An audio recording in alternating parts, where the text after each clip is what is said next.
कि हमारे आदरणीय नड्डा जी के बाद हमारे प्रेसिडेंट कौन होंगे, किसी को नहीं पता। लेकिन बड़े वसूख के साथ कहता हूं कि उमर अब्दुल्ला साहब के बाद चीफ मिनिस्टर उनका पुत्र होगा। कि भाई 370 का ख्वाब नहीं दिखाओ, आप स्टेटहुड का दिखाओ, जो हमारा ख्वाब है, जो हमारा एजेंडा है।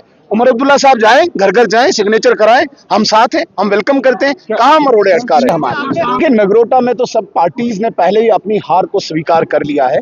उसमें चाहे नेशनल कॉन्फ्रेंस हो, कांग्रेस हो या कोई अन्य पार्टी हो, वहां पे उनने हार अपनी मान ली है। जहां तक आप बडगाम की बात कर रहे हैं, बडगाम में 1 साल के अंदर ही इस सरकार का जो असली चेहरा बेनकाब हुआ है। कहीं न कहीं यहाँ पे भारतीय जनता पार्टी को भी उम्मीद है कि नरेंद्र मोदी जी की पॉलिसीज को लोग स्वीकार करेंगे और उनके दोहरे चरित्र को जवाब देकर भारतीय जनता पार्टी को जिताएंगे। आप ये मान के चलें, अगर भारतीय जनता पार्टी की अक्सरियत वाली सरकार भी होती है तब भी उसी टाइम स्टेटहुड आएगा जब आना है। लेकिन इस स्टेटहुड के नाम पे विक्टिम कार्ड खेलना चाहते हैं।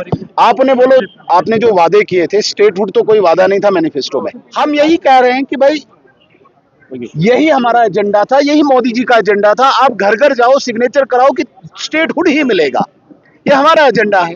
लेकिन चुनाव से पहले उन्होंने ये एजेंडा नहीं चलाया। चुनाव के बाद तो वो एक्सेप्ट कर गए, इंडिपेंडेंस की स्पीच में वो एक्सेप्ट कर गए कि बीजेपी का एजेंडा मैं लागू करूंगा, घर घर जाके सिग्नेचर करूंगा। वो शुरू अभी उन्होंने नहीं किया।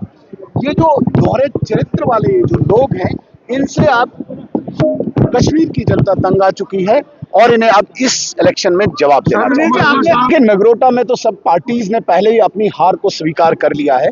उसमें चाहे नेशनल कॉन्फ्रेंस हो, कांग्रेस हो या कोई अन्य पार्टी हो, वहां पे उनने हार अपनी मान ली है। जहां तक आप बडगाम की बात कर रहे हैं, बडगाम में 1 साल के अंदर ही इस सरकार का जो असली चेहरा बेनकाब हुआ है।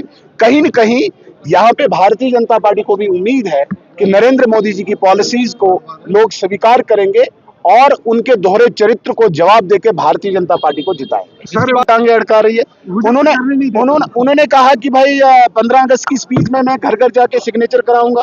हम तो चाहते हैं वो कराए ना, वही तो हम चाहते हैं, वही हमारा एजेंडा है।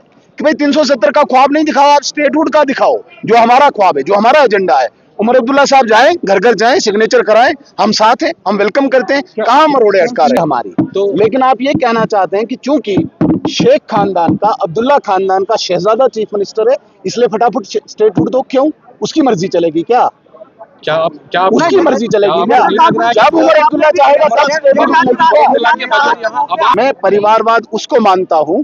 मैं इतने जर्नलिस्ट को दावे के साथ कहता हूं, एक जर्नलिस्ट को ही बोले कि हमारे आदरणीय नड्डा जी के बाद हमारे प्रेसिडेंट कौन होंगे, किसी को नहीं पता।